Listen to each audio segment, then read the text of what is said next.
ஏங்க நாங்கள் மழையில் மாட்ட போகிறோங்க. हम बारिश में फंसने वाले हैं. हम बारिश में फंसने वाले हैं. हम बारिश में फंसने वाले हैं. माटा पोरों.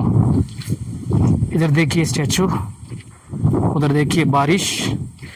मूर्ति, मूर्ति சொல்லுவாங்க, मूर्ति सिलाई. हम जाने के लिए सोच रहे थे. हम जाने के लिए நாங்கள் போகலான்னு நினச்சோம், सोच रहे थे.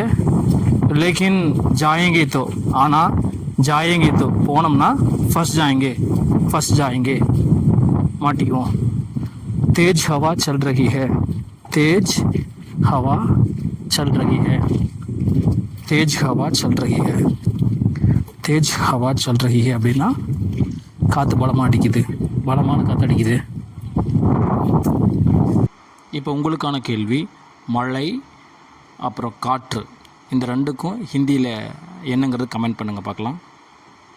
இந்த மாதிரி எளிமையான முறையில் ஹிந்தி கற்றுக்க நம்முடைய பேஜை ஃபாலோ பண்ணிக்கங்க. इस प्रकार तमिल सीखने के लिए हमारे पेज को फॉलो कीजिए.